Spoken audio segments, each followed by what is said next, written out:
Hello and welcome to the Storytelling with Puck podcast. We will, as always, start with a story. As we know, and we get told a lot of things of what is to be successful. What do we need to be, successful in our careers? And, of course, we're told, go to school, get good grades, be well-rounded, join a lot of extracurricular activities, take into leadership positions, and, also get internships. That's going to be the key to success. And it's really going to catapult your career overall. And unfortunately, that's not how life actually works. And I found myself in this scenario where I was a straight A student. I had a scholarship from Bill and Melinda Gates, where I had, paid for everything, even up to my PhD. And I've done multiple internships. I also did a few part-time jobs to make sure that I was developing that skill set, that those work skills that I know are so highly desired once you're, ready to graduate and go on and take a full-time job. And unfortunately, that's just not how life happened for me. And I know I'm not the only one. And when it came to graduation, I was excited. I started applying to jobs. I thought, I'm going to get so many job offers and interviews. I'm going to get to handpick all of my offers out there. And of course, I'm going to get a really great salary just starting out.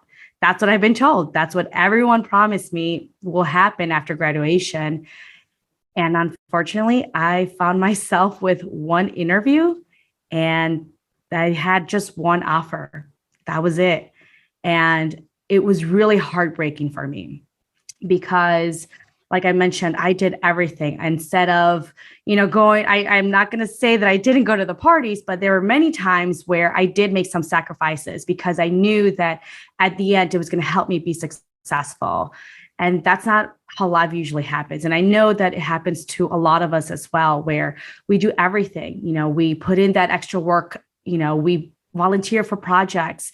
We know or we hope that we're going to get that promotion or that salary increase. But for some reason, we just get promotions or we don't get that salary increase or we don't even get noticed or feel appreciated at work. And that was a pivotal moment for me because I knew that even doing all the right things that we're told to do isn't going to be the key to success. I needed to learn what the other game is being played around me that I needed to know in order for me to be successful. And this really catapulted me into my new journey of figuring out what do I need to know and need to do in order to be successful when I don't have a network. I'm the first one in my family to graduate, from high school. So it's not like I have a lot of mentors guiding me towards this process. And it's a journey I felt like I had to take on my own. But fortunately, there was a lot of mentors and books out there that can really help me with this process. And I feel like I finally cracked the code on what it is to be successful, especially within the workplace. And a lot of these foundations can actually be used towards business. And it's been very successful for me and for my clients, where now I know how to get multiple job offers. I know how to negotiate, salary increases and even get up to $100,000, earning more than what I was previously making. And I can do this over and over again across any industry that I'm interested in. But again, it's something that I had to learn. It's not something that we're taught in school. It's not a skill set that a lot of people even know. And we at times just feel ourselves kind of like lost, as if we're not even steering the wheel. And then a few years later, we realize, like, how did I end up here? How did I end up in this industry or this job or in this role where it might not even be a reflection of what I even graduated with? I never even wanted to do this. And that's when I realized that sometimes you got to do what others won't to achieve what others can't. And there is another game being played around you that will not be taught in school. There's often games being played, as you say, and things that you can't see that are being taught in school. But we'll talk about that more in a second. Firstly, thank you, Claudia, for sharing your story. I can't wait to find out more about you and to dig in a bit more to the details. But before we do that, let's have a quick introduction to the podcast. You're listening to Storytelling with Puck, the podcast designed to show the power of stories in life and in business. Stories connect us on a deeper level, which is why we'll be sharing, chatting about and feeling the impact they have on every one of us. Your host, Stefano, is the founder of Puck Creations, and we work with your business to define a clear, consistent, relevant brand which stands out from the crowd. We use that brand to create content that makes your audience think, feel, and take action. Visit puckcreations.com to find out more. Before you do that, it's time to hear a strategy on how to become one of the top sought-after candidates in the market, and to find out a little bit more about today's incredible guest, Claudia Miller. Claudia, please tell us a bit about yourself. Yeah. So, I mean, from what you heard from that story, I consider myself to be like a really great, ambitious, top A student. I've always been like a bookworm, and I was that annoying student at the front of the class, always asking questions.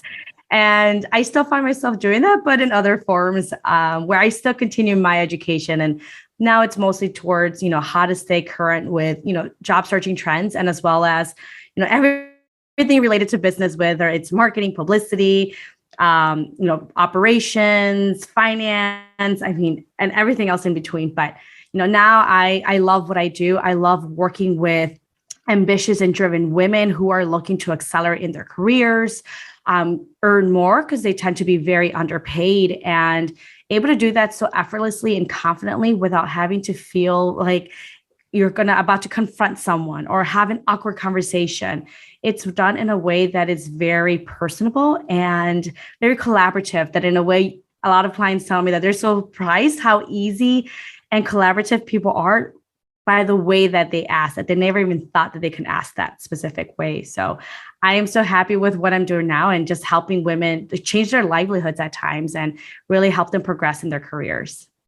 So let's dig into that a bit more. How does it all start? How, if I were in their shoes, and if I were struggling and wondering what to do with the next stage of my career, and I came and I'd heard about you, and I had no idea where to start. Let's pretend I am your perfect candidate in that way, your perfect clients in that way, and I came and said, "Look, help."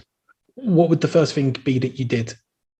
Yeah, I would ask you, what specifically is prompting you to reach out to me? There's always something specific, whether it's, hey, I had a client tell me, I've been job searching for a year. I've applied to over 300 jobs. I had 3 interviews and I have no job offers. I hate my job. I don't know what else to do. I feel like I'm going to be stuck in this job forever. Okay, now I understand you've already tried job searching. You don't know what's going on, but also it's important of like the language you use, because as a career coach, I can only help people that want to be helped. If you were to tell me, well, Claudia, I know why I haven't had a job. It's because of the economy, and it's just so competitive out there. It has nothing to do with me. Then you're not coachable. I can't teach you, because you are blaming outside factors. I work with people that are willing to take responsibility, saying, I don't have any interviews. I don't know what I'm doing wrong, but I know I'm not selling myself the right way. I don't even know if a person is even reviewing my resume at this point. I might be stuck in an ATS system. So based on the verbiage you use with me while we're talking, it tells me already a lot about you. So if you were to say that specific answer, I know that you're coachable and you're willing to learn and do the work that it takes for you to be successful. So tell me a bit more about that then. What kind of work does it take? So when working with me, every career coach is very different. And for me I'm going to give you all the tools and resources to help you be successful. But at the end of the day, I cannot apply to jobs for you. I cannot network in your behalf. I can't interview for you. So a lot of it's teamwork. I show you, I'm like the coach, and then you're the player. You have to do the practice. You have to do the work in order for you to see the result. And that's, something that some things may come across. Maybe some of your doubts may come up. Well, Claudia, I feel that I might be too underqualified for this role. It says it needs 10 years. I only have 6. It also mentions these skill sets. I don't know anything about it. And, while having someone like myself working with you, I can give you more clarity and really good insight into what the industry is. A job posting is just like a wish list. You're not always going to get everything. And if you do get everything, it's going to come at a cost. And not every company is willing to pay that. So that's when they have to make some compromises.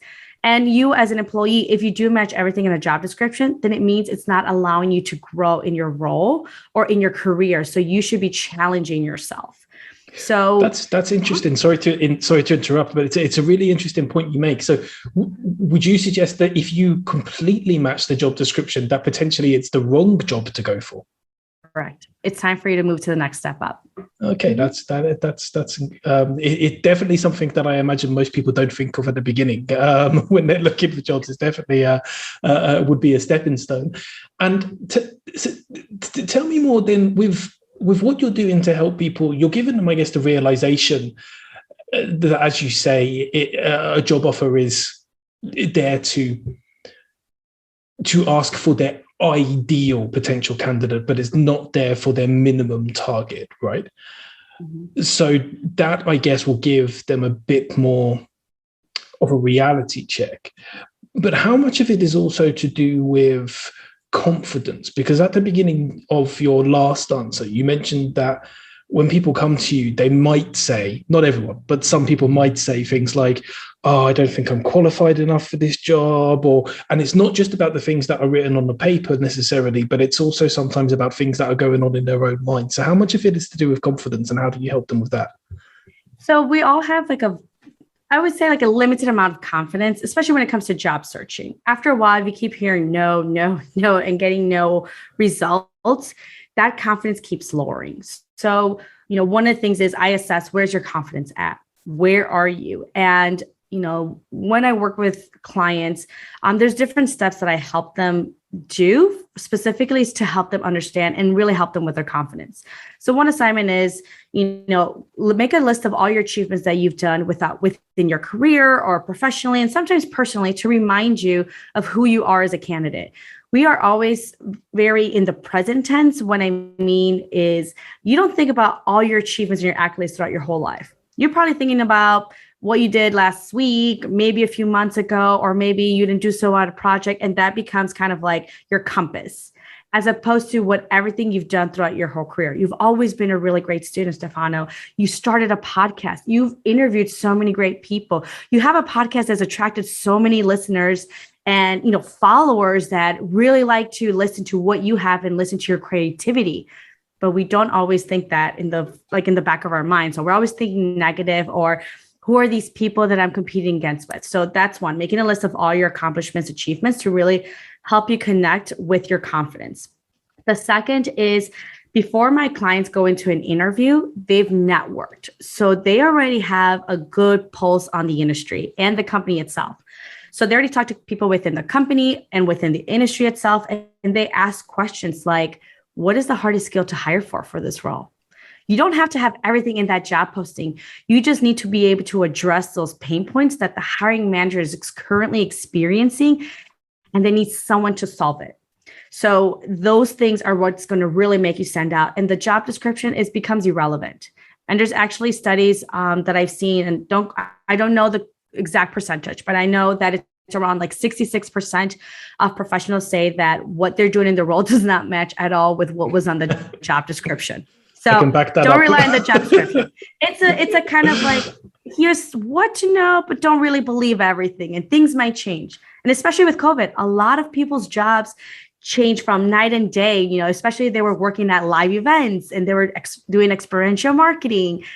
That has stopped after COVID. And now they were doing, webinar events and, Zoom events. And obviously they might not have had any experience, but they had to be nimble in order for them to transition. So don't always rely on a job description. For me, a job description just tells me that, one, there's a job opening and they're willing to pay. And then two, what department it is, and kind of have an idea of what they're looking for, but it's not going to be concrete. I don't need to fill everything. I even applied to a job where I think I only qualified 30% of that job, and they were looking for someone with a nursing degree. I don't have a nursing degree, and I only have 30%, and I got the job offer and still got a $30,000 salary increase. Wow, that's impressive. It's really interesting what you say there as well, because I know coming at it from the other angle, where I've been in the position of hiring people, and before Puck Creations, working for some bigger companies. Often the job role that goes out, the job role that's asking, it doesn't come from the department that I'm working in. It doesn't come from my manager. It doesn't come from my manager's manager. It comes from somebody in HR. Mm-hmm. Or potentially somebody at the very top of the company.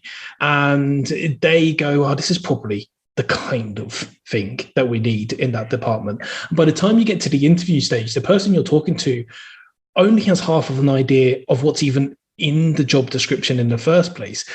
The interview that they're doing is more about, as you say, getting to know the person, getting to understand competencies and skills, etc. In a good company, this doesn't happen as often as I would like. It should also be about, this is actually a lot of what we do at Puck Creations, it should also be about getting to know the values of the person, or what their goal is, their determinators are. But as you say, the job description is almost not even secondary, it's a tertiary matter for the people who are actually doing the hiring.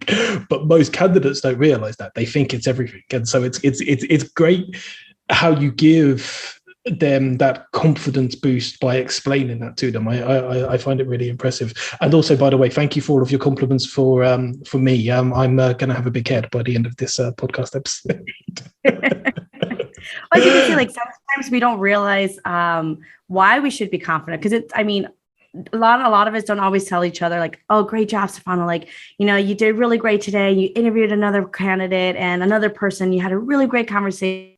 And I know it's going to value to a lot of the listeners, and you tell that self over and over again. Like, we just say, hey, we just recorded an episode, now on to the next, right? And hopefully our listeners enjoy it. But we don't put full perspective and almost like a high level overview of our life and our achievements. And even to your point, when you're applying to big companies, like you said, the job posting descriptions coming from HR, one, they're not the subject matter expert in what happens in the day-to-day basis of that role or within that department. And two, when the companies are so big, they almost have like templates of job postings. Yeah. Oh, what it sounds like, I think this is the closest thing we can find. And here's what the salary range looks like for this role. And if you need to make any changes, you need to come to our quarterly committee meeting where you make a business case on why we should change this job description. And if the board approves, and we can move forward, and then you should have that new updated job posting in 5 months. This person needs to be already working within 5 months. So a lot of people are just not going to go through that hassle of going, updating this job posting, where they'd rather just say, let's just post it. And then once we interview them, we'll tailor it and tell them more about the department and the role itself. So it's a very common practice. Well, this technically isn't what you deal with on a day-to-day basis, because you're dealing with the candidate side of things and you're dealing with the coaching and getting them into their role.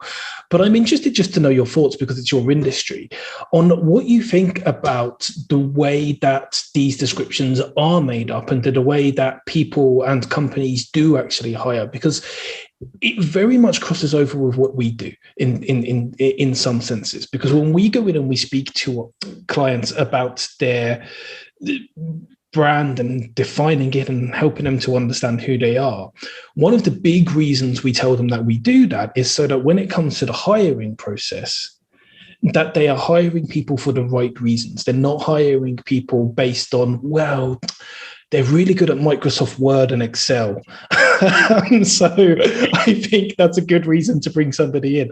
They're hiring people because actually they believe in the same things that we do. They have the same idea on what's right in this area of a business and what's right in this area of a business. They have these competencies and these skills.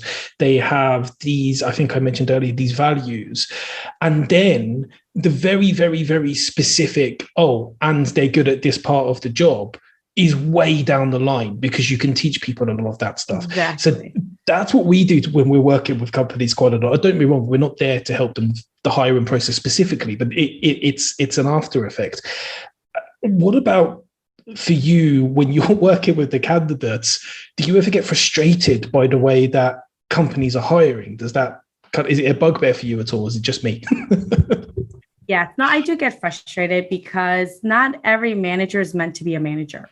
They might have been a great sole contributor. They might have been a really great employee, top employee, but it doesn't mean that they will make a really good manager or director. And not all companies offer that training on how to be a really great manager director. And, I've seen where, my clients had really great background, achievements, accolades. They had referrals within people within the company themselves. But when it came to this specific manager, one of my clients was actually told, well, who helped you make this presentation? It sounds like somebody must have helped you because I would not believe that you came up with something like this. And no one helped my client. I gave feedback, but it's not like I built it for them. Like I said, I am not the career coach that's going to do your presentation for you. I would never do that because at the end of the day, it needs to come from you. It's your brand, your style. And at that point, I discussed with my client, to me, if this is going to be your hiring manager, it's already a red flag for me. You're always going to be questioned. Your integrity has already been questioned when you've never even given a reason. And they can't believe the hard work that you've put in and that you've already done a great job, probably in comparison to her current employees or what she could even come up with. So I always give advice, but I can't make those decisions for you. Thankfully, my client went elsewhere and then found a really great boss that was impressed by the work that she did and, really helped her almost now at this point, that boss had become her mentor and really is helping her move up in her career. But you always got to be wary of who is interviewing you because that could either accelerate or slow down your career growth.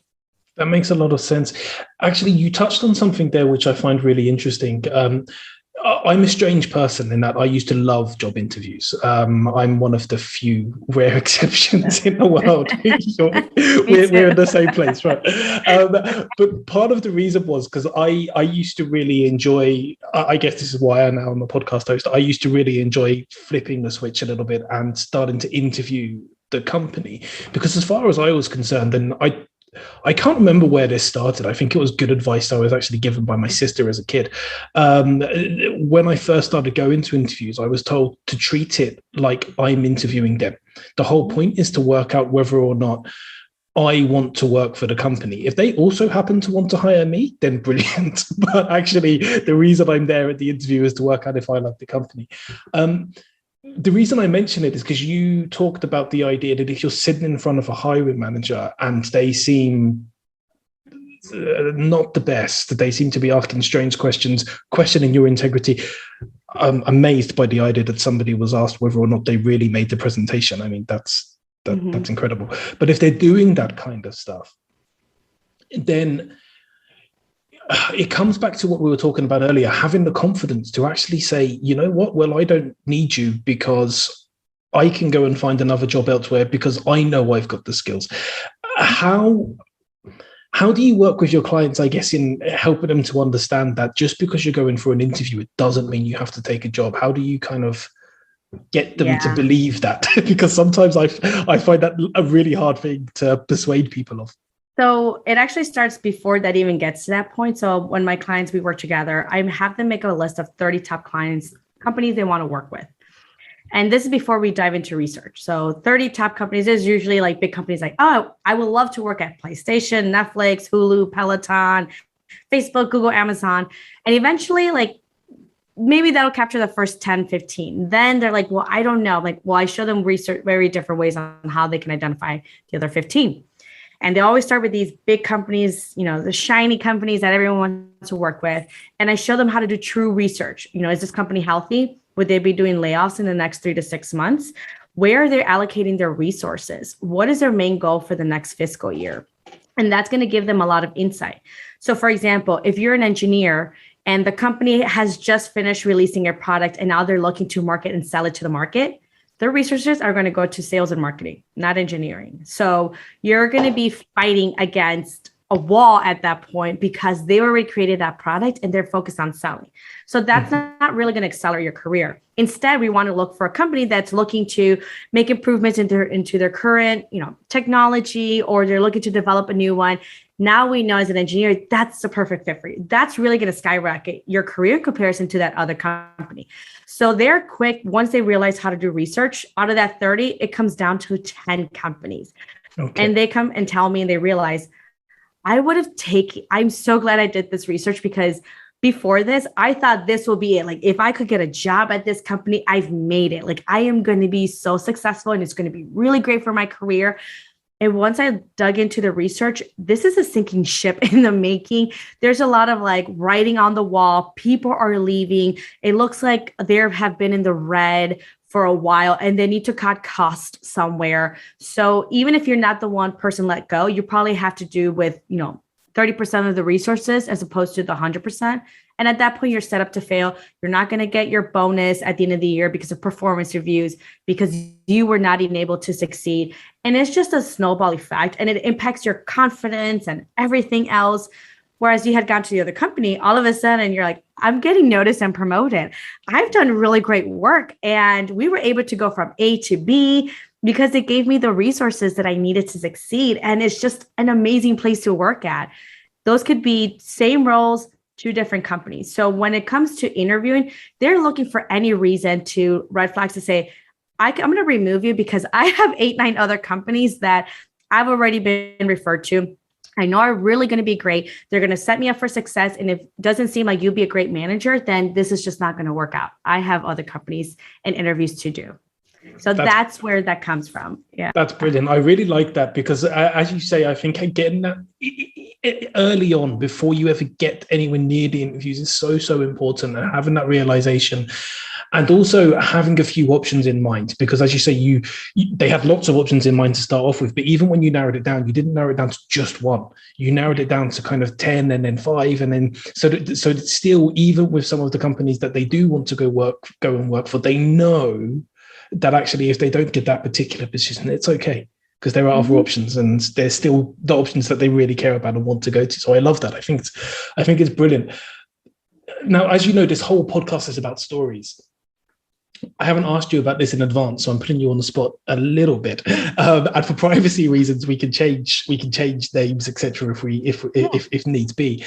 But is there one particular candidate that really stands out to you, that you remember the whole process and just think, wow, the change in their life that I've managed to put them through from beginning to end? Can you maybe kind of guide us through that story? And like I say, if their names, you don't want to use their name, I completely understand. You can change it or just call them Candidate X, whatever you want to do. Of course. No, so I have a few, but one person that really stands out to me is, she came to me 2 years ago for resume writing only. She's like, I only need my resume. I just need to be able to sell myself, and that's all I need. So I did her resume, and she was getting interviews.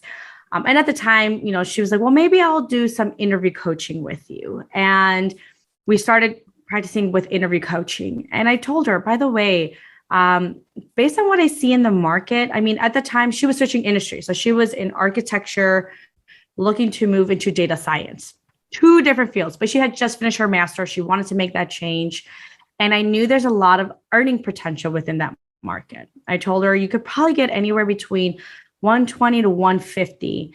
And at the time, I think she might've been making like 65, 70. She's like, okay, there's just no way I could be making that much. I'm just graduating. I have no experience. I'm making, before I started my master's degree, I was making 65, maybe 70,000 if I was lucky. And she just didn't listen to me and got a job making 90,000. Still really great jump, but she's like, nope, I'll take the 90,000. I'm happy. This one of the first few companies that offered me a job, so I'm not even going to continue with the process. And a year later comes by, and she reaches out to me, Claudia, you were right. I am severely being underpaid at work by like 30, 40,000. Not only that, I'm being overworked. I'm just burned out. I hate it. I learned so much, but it's taking a toll on my personal life. And the fact is, like, at least I would have been making $40,000, $50,000 more, but it's not even that. I'm making very little in comparison to my counterparts. And I'm looking to buy a house, and I'm moving to this other stage of my life. And I feel that I just can't move forward, and I don't have time to job search because I'm being worked. Like, she was working from like 8 a.m. to like 9, 10 p.m. It was in consulting for data science. So it's just a lot of work that they usually demand of you. So this time I'm like, I want to start this doing the right thing, but please listen to my advice, because I don't want you making the same mistake over and over again. And a year later, you find yourself in this position. I try to find ways on how can I set you from success from the beginning. I don't want you going to a job where they're going to start doing layoffs in the next 2 to 3 months. That's why I have you do the research from the beginning.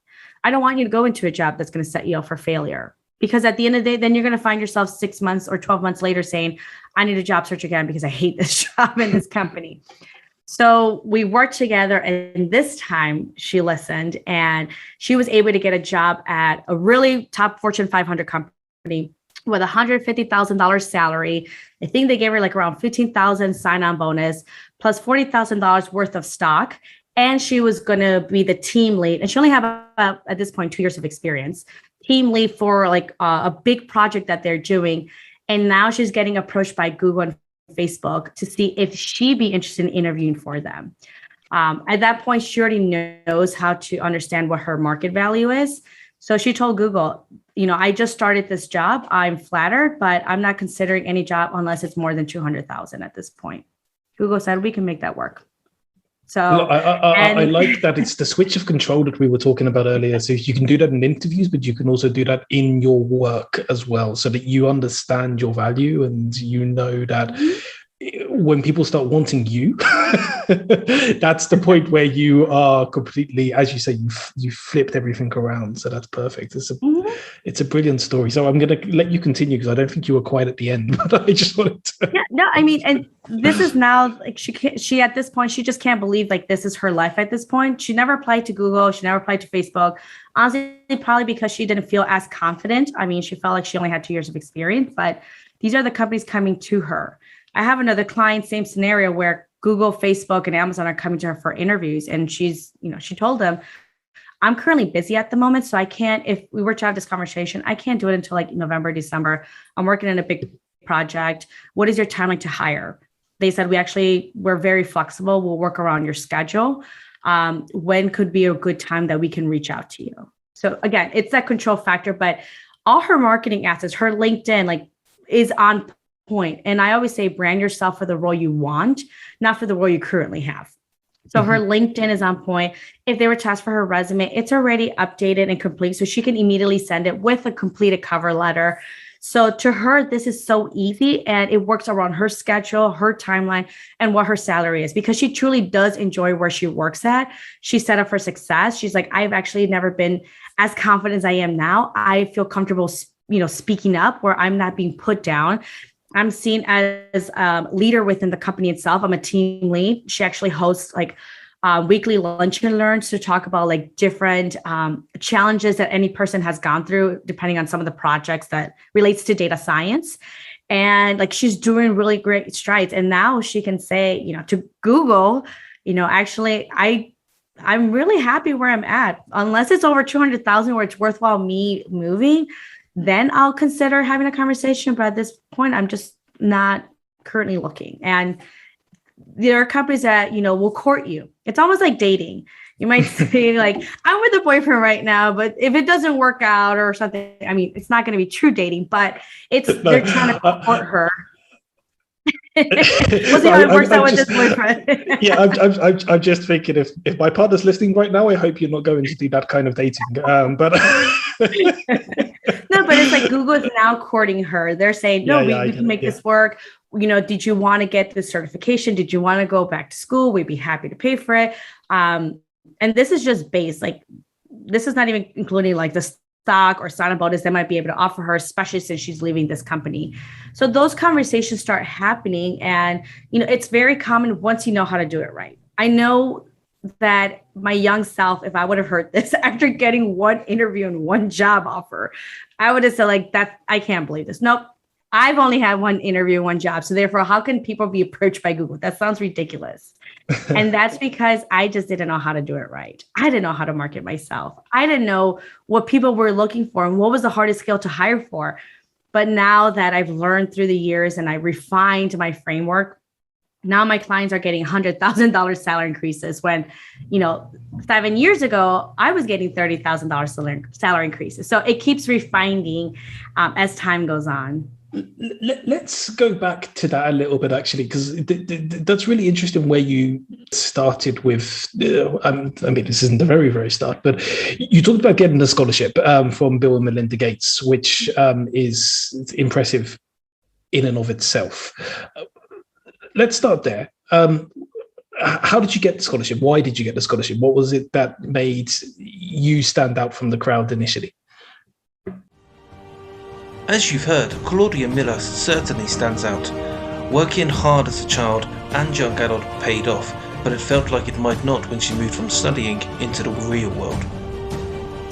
Now, she's a great help to others, trying to make their way in the world too. We'll be digging deeper into Claudia's story in the second part. We'll touch on determinations, the reasons Claudia kept pushing forward, and what balance means to her. We will of course finish with a story from Puck Creations, and talking of stories, are you leaning forward? Well, you will be when you listen to the magnificent Andrew Thorpe, and here he is to tell us more.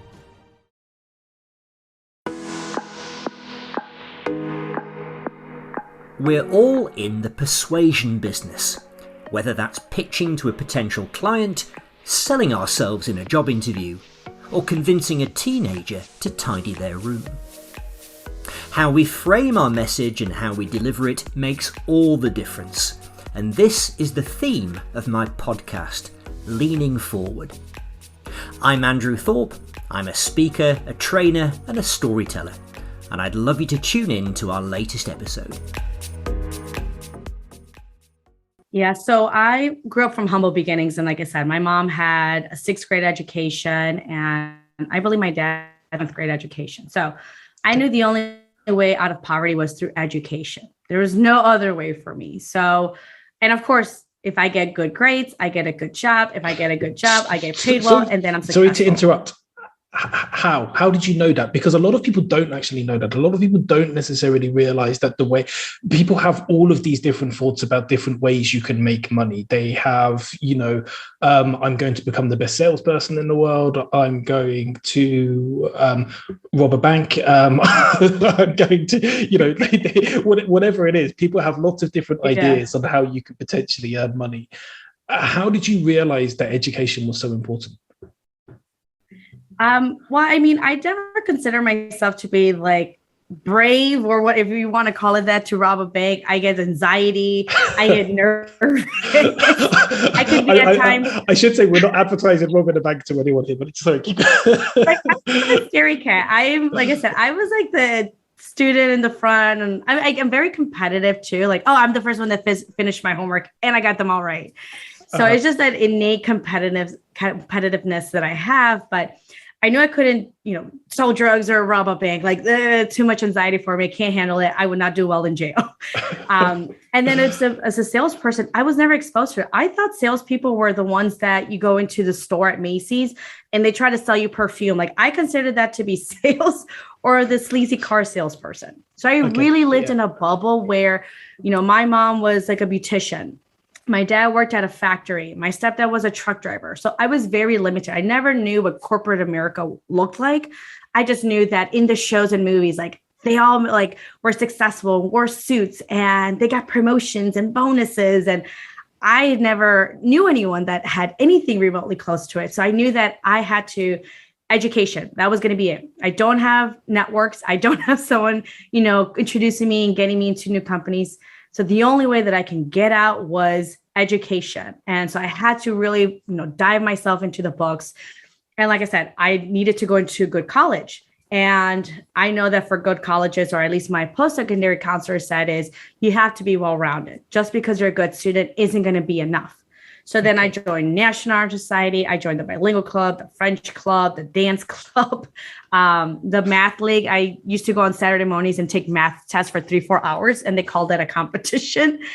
And I just did anything that I needed to do. And I took a part-time job while I was in high school. And eventually, you know, when it came to it, I knew my parents couldn't help me with a loan or student loan or whatsoever. They couldn't pay for my college. I had to figure out how was I going to pay for my college education. At the end of the day, it's my degree. So it's like my problem to solve. So I just applied to a lot of scholarships, and by the grace of God, I got the Bill and Melinda Scholarship because it's only 1,000 recipients that get it a year. And I think there's over 50,000 applicants. Okay. Yeah. Well done. So like I said, that's how, if I didn't get the scholarship, I was either going to go to community college for 2 years and then go to college for the next 2 years. And hopefully they'll accept me for a loan, even though I had nothing to my name. But you had a plan B. That's interesting. You did. So you already had a plan B. You already had kind of this determination. For someone of such a young age, I mean, I can't imagine myself thinking ahead that far at that age. And I imagine a lot of our listeners will be the same. They potentially will rely on parents, or they'll rely on other family members, or if they're in a similar position to yourself and they can't rely on people, even then they might think, well, okay, if I don't get in, then I don't know what I'm going to do. But they won't have a plan B or a plan C or whatever it is to get themselves. There's almost an inherent determination in that, which is really impressive to see. And so we get to the stage then that you got the scholarship, which is fantastic, and you did really well. You kept on learning, you kept on being the bookworm, as you said, you kept on studying and getting the grades you needed, and then you didn't word it quite like this, I'm paraphrasing, but then reality hits, right? Mm-hmm. Yeah. And trust me, I was devastated. I'm pretty sure I was crying for the next few days, like how and kind of to your point, I think that innate determination came from poverty and trauma. Honestly, I'd rather die trying than not try at all, because I don't want to stay here. There's no way.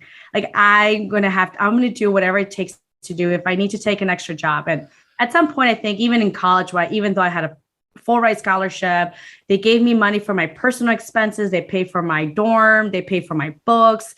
They paid for my apartment at some point. I still worked 3 jobs and went to school full time. And I still try to be involved, within activities within the university as well. So it was just kind of like that feeling. And then that's why it became so imperative for me when I didn't get those job interviews and those job offers. I was distraught. I did everything more than I needed to do sometimes.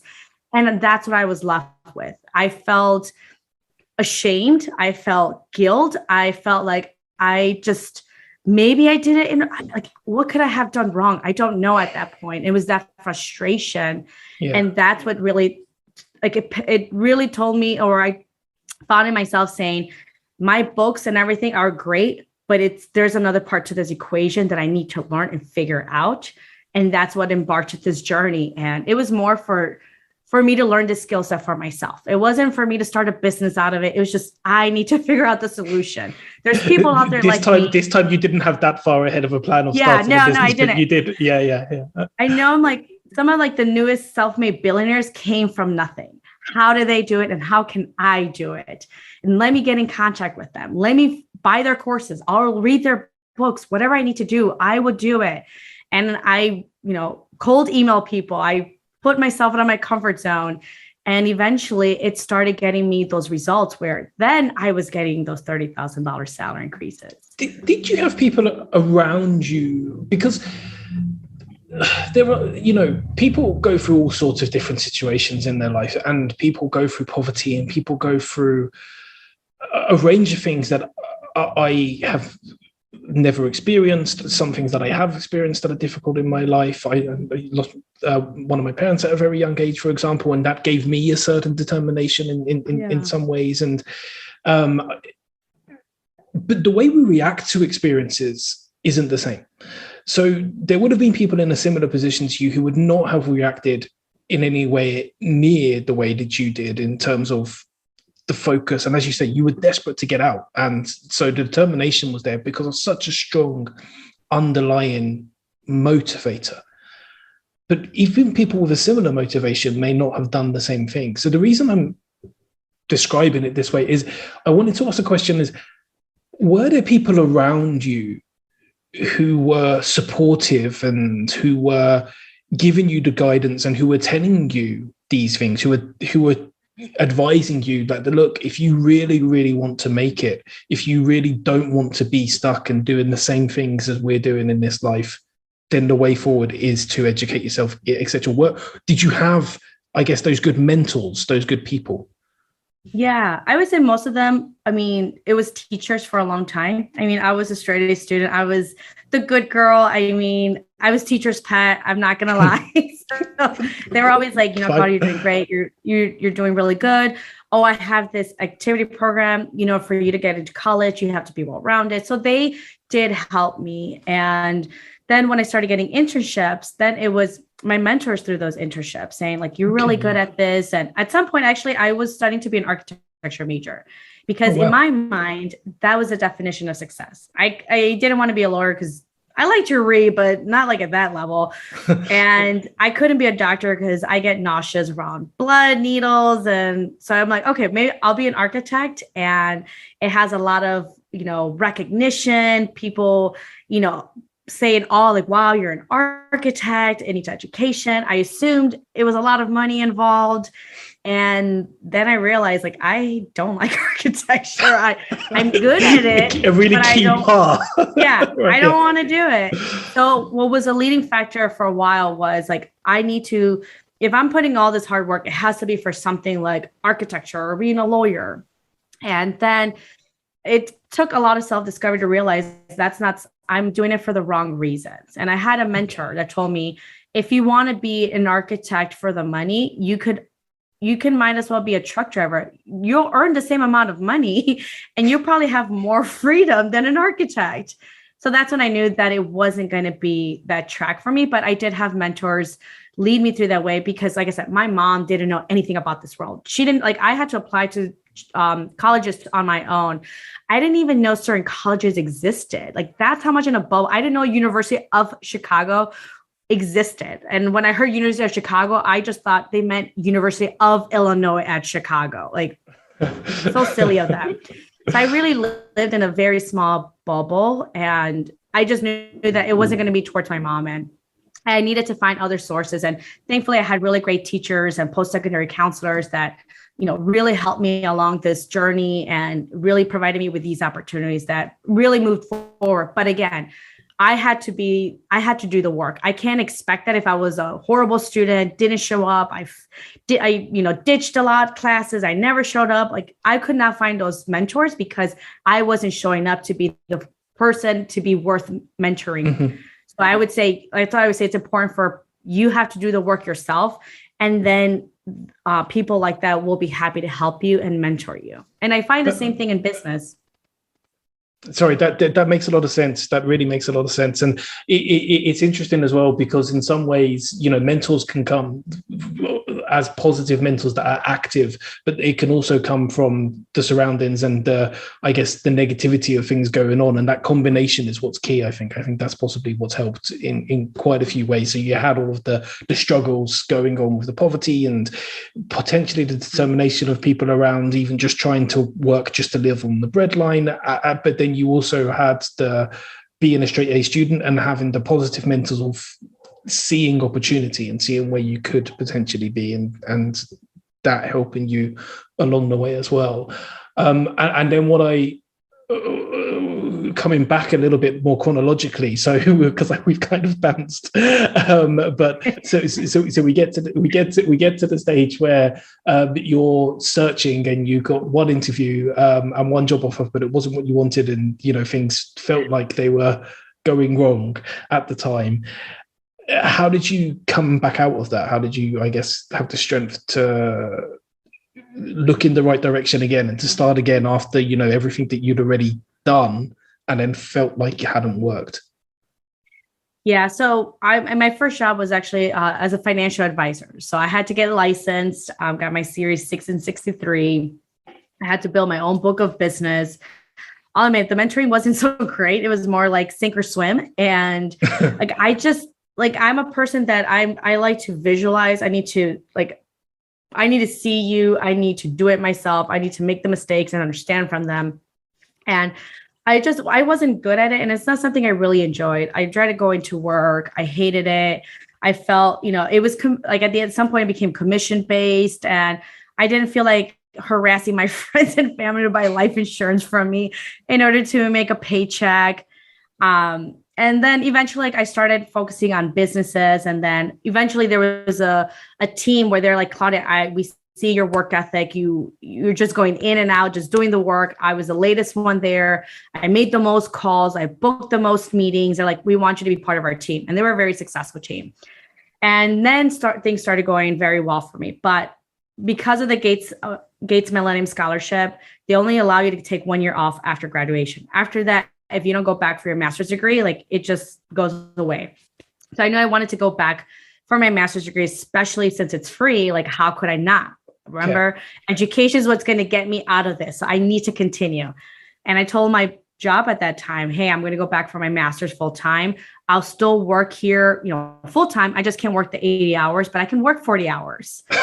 They said, no, we can't. No, if you can't work as many hours as you currently are, then we don't want you here. That's fine. I quit and went full time on my job, and then got a job at the university. And eventually within a few months, they're like, we want to offer you a full-time job. We want you to manage the business operations here.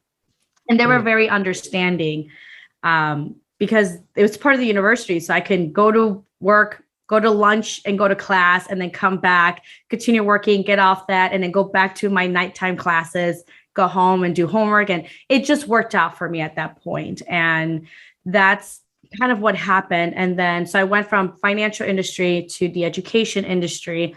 And then I was able to pivot into the healthcare industry within the hospital system, where I was able to get a $30,000 salary increase. And then I got noticed by the CEO, where he had me lead a task force of, for the entire hospital. And I'm teaching professionals that have 30 years, probably they have more experience, more than I've ever been alive at this point. And I'm the one telling them how they can get results when I have about 6 months of experience in the field. But again, it was through networking. I don't have to be the best. I just know how to connect with the best in order for me to get that knowledge and results. That makes a lot of sense. Something that keeps cropping up as you're talking in my mind, and a part of the reason is it's something that coming from a background where I used to work in sales and marketing, and I used to work ridiculously long hours, and was constantly on the go, wanting to increase salary, wanting to get higher commission, et cetera, all of that kind of stuff. After a while, it became so much that I was only ever focusing on work, and life got forgotten. So a word that keeps on cropping up as you've been talking is balance. How do you find balance in your life with all of the determination that you have, which is so impressive, all of the work that you do, all of the crazy hours that you were doing? How do you have a balance of getting what you want and also then enjoying the fruits of it, I guess, the fruits of your labor? When I was doing my master's degree, working full time, and that's when I started my first business, there's no social life, but I knew that it was temporary, just because, and I like this motto that says, and I'm trying to remember, it just totally blanked, but it means no, not for never, but for now. So meaning, no, I'm not gonna, and I allow myself during my birthday to go out, right? And maybe twice a year, maybe for another friend's birthday. That was really it. I have these 2 years to commit to my education. I'm working because I need the income still, and I want to start a business. So I don't want to be, I just hate telling myself, I want to start a business. I want to do that. I want to do that, and never do anything. At some point I tell myself, either you do it or just shut up about it. So that's when I'm all right, I'll start a business. I don't want to say that anymore without any backing behind it. And that was temporary. The parties will always be there. The social life will always be there. But depending on what your goal is at that point, something's got to give. At that point, it was my social life and I was okay doing it. At this point, I already had partied in college, and while I was even though I was working 80 hours, I mean, there was nothing to study for. I was just working. Then I had the weekend. And so I still enjoyed my weekends. But now I have different priorities. I want to spend time with my husband and my puppy. Like, I want to spend time with family. So I need to get smarter with the way that I work. So then I analyze, where is my time being spent? Is it productive? Is it bring value to the company? Where can I put in my time and resources that's going to increase output in what I'm looking for? And what am I willing to give? And, in order for me to achieve that. So I always make those analyzations, but it's different at every stage of my life. Like I said, I value now time with family and friends. As before, it was, I need to make the income. I need to make the money. Like, I will work as much as I need to in order for me to increase my income. Now it's, I want to increase my income without sacrificing my family and my friends. That makes a lot of sense, actually. And as you say, it does depend on your life. And also, possibly part of the reason I think differently now is because I'm old with a bad back and all of that kind of stuff. So I think my priorities have changed. But as you say, once you're able to get to a stage where you can maybe sacrifice some of the work or change priorities and do things a little bit smarter, because you already have things in place, it's easier to do than it would have been if you had done that earlier on. So now you can have the balance a bit more. So that does make sense. It is often something I think about, but it makes sense the way you describe it. So yeah, it's absolutely brilliant. Now, we've talked a lot about kind of your story and how you got to where you are, and we've talked a little bit about some of the candidates that you've managed to get into the great positions. But how about for the future and the kinds of people that you're wanting to work with and what you're looking to do now as you move forward? Yeah, so I mean, my business has changed over time. I mean, I worked with professionals across various industries, levels of experience, from recent graduates all the way to the executive suite. And where I'm taking my business now is primarily working with women in tech, or within STEM itself. So I really enjoy working with women, especially because I feel that when you empower a woman, you empower the household, and by empowering a household, you create a safe home.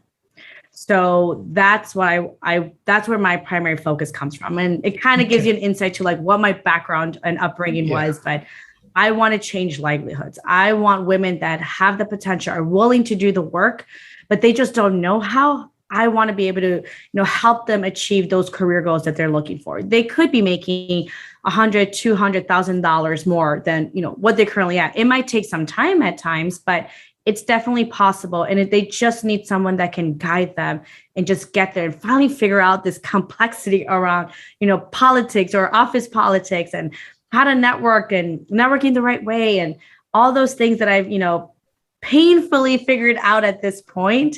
Someone can learn in like 90 days or less, when it took me 4 to 5 years to learn that skill set. So that's where I'm moving towards with. It's a market that I enjoy working with. My husband is in technology sales, so I get a lot of insight into that industry as well. Plus, I have a lot of relationships. And now you know that sales isn't just sleazy car salespeople or people selling perfumes at the shop, right? Now I'm like, wait, why wouldn't I know about this type of work? I have a friend where she is like in her when she was in her mid-20s, she was making over $250,000. Like, to me, it just boggled my mind. Like, why did I know? If I had known that this existed when I was younger, I would have been, I don't need to go to school. I just need to become a great salesperson, and that would increase my income. But I feel like God had a plan. So that's why I didn't know about it till later. But, that's kind of like what I try to really expose myself, because I know that I'm still very limited with what I know or can experience with. So I need to expose myself to that in order to give me a true sense of reality at its core, or really expanding what I know or what my virtual reality is. That makes a lot of sense. And of course, as well, there's not just, I know clearly money is a factor in terms of helping these ladies to increase their salaries. It's really, really important. But it's not the only factor in finding a new career. This, as we talked about at the very beginning, there's so many other things, determinators that make you want to work with or for a particular company. And so, yeah, maybe you could have gone into sales if you'd known about it when you were younger, but maybe you would have absolutely hated it. So, as you say, the right career path was the one that you took potentially. You got to continue being educated, you got to continue to learn, and you now have a zest and a love for learning, so you can learn about lots of other things too, which maybe wouldn't have happened if you had decided to go down the sales path. So I continue to learn, I continue to read. So it's something I really do enjoy. Oh, that's perfect. No, I love that. So we have a mixed audience. We have of listeners of people from all over the world. You're working mainly with people, I imagine, from the States, or do you work with people from elsewhere? As well? United States and Canada, because it works very similar. I've had a lot of clients that are coming maybe from like the UK and they're wanting to move to the US and look for work. Of course, yeah. So I worked with clients like that as well. Okay, brilliant. So if people want to find you, and to be fair, the way you just described it, people from all over the world, but especially from the US and Canada, where can they find out more about you? How can they get in touch? Yeah, so they can go to my website at claudiatmiller.com. So T as in Tom, claudiatmiller.com. And through there, I try to upload, I have my podcast in there called Roadmap to the Executive Suite, where I help women advance in their careers, whether they're at the beginning, mid, or later stages, and they're looking to eventually make it to the executive suite. So they can listen to that podcast there. And I have additional resources on my website as well. Okay, that's brilliant. And also, if there are any other links and places you want people to go, we'll make sure we add them. Just before I let you go, tell us a little bit more about your podcast, because that sounds really interesting. Yeah, so I started this podcast because I felt that when I was, like I said, I consider myself very ambitious, but I feel like I didn't really see anyone like me kind of going through there. It was mostly, I didn't come from an Ivy League degree or Ivy League school, and I just need to just show me. I'm willing to learn. I'm willing to do the work. Just show me, what do I do? And sometimes we do get stuck a lot of in our heads. Is it, oh, it must be me, or the market might be so bad. They told me I should just be grateful that I have a job. I shouldn't risk it and negotiate. And even after negotiating multiple times, my mom, I would tell her, hey, Mom, I got a job offer and I'm going to negotiate. She's like, no, don't. They're going to pull the offer. And Mom, I've already negotiated multiple times and I received it. She's like, no, don't do it. Don't do it. You should just be grateful. So we always have those surroundings. So how can we get out of our heads? How can we get tangible results? I feel like a lot of advice out there is so fluffy, meaning just network with people. Okay. Who? How? How do I identify them? Yeah. How do I reach out to them? What do I do after I reach out to them? What kind of questions should I ask them? So I'm very to the point, very strategic. I make it easy to implement. There's no fluff around it. I like something that you can take, implement, and execute, and then repeat over and over again. So I created the podcast primarily to break down misconceptions we may have around the executive suite, which is, oh, if I make it that far, I'm never going to see my family. Or it's going to be so demanding that I'm just going to be burned out. A lot of these women I interviewed, they see their families, they go to their, baseball games from their kids, they pick them up from school. They have a lot of flexibility around their schedule because they are that high up, and they talk about how they're able to do everything. They just don't do it themselves. They hire cleaning people, they hire someone to meal prep, or they go through this service that sends them food. So that way they're not spending time there and they can use that time spent with family. So how do you get to that point? What makes a person stand out and get promoted to the executive suite? How do they do it? And, what are the things around it can women implement nowadays that can really make their lives easier? Because I feel like even once you start having kids, all of a sudden that, professional life you knew, it changes completely. So how can, women that are in those situations get guidance from someone that's already, at the top doing it? What are some things that we can learn from and we can still implement? And again, this is still also a podcast. I use it to connect with really great women, and there's still a lot for me to learn, and I learned a lot of great insights from them.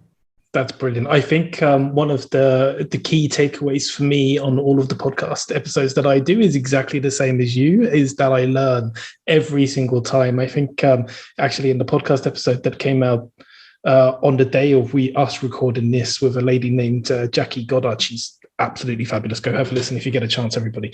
But in that episode, we talked about, because she also has her own podcast, the reason that we do it, or one of the big reasons we do these podcasts, is purely selfish. It's because we get to meet amazing people and we get to learn amazing things. Now, hopefully, it's also really great for the listeners, and they're learning all of this information too. And I'm sure listening to your podcast, people will be. It sounds like a great way for people to, I guess, just put their foot or their toe into the water before they actually even speak to you, and just to get to know you better, get to know your personality, get to know who you are. So yeah, it sounds like an awesome podcast.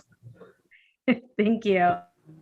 Okay, I'm going to let you go in a second. Of course, at the end of this episode, we will have a story from Puck Creations, as we always do. But for now, Claudia, it has been such a pleasure. I've really discovered so much. So it's been amazing. Thank you very much for coming on.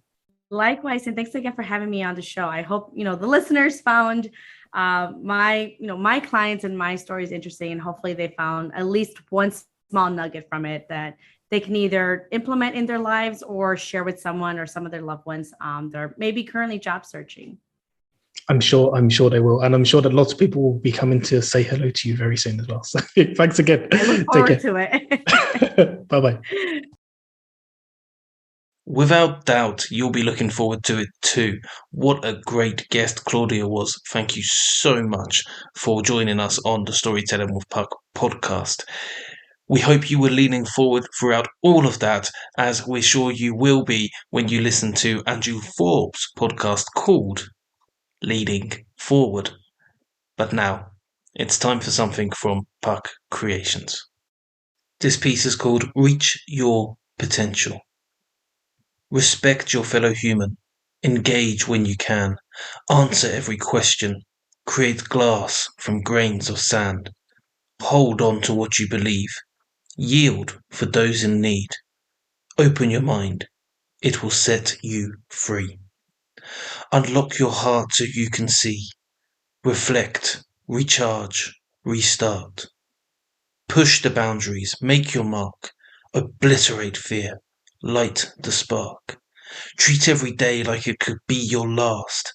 Entertain and be entertained. Never give up. It's okay to feel drained.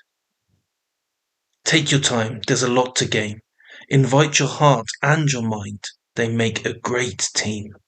Advise and be advised, but never blindly follow.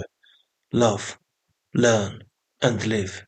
It's your turn today, it'll be your turn tomorrow.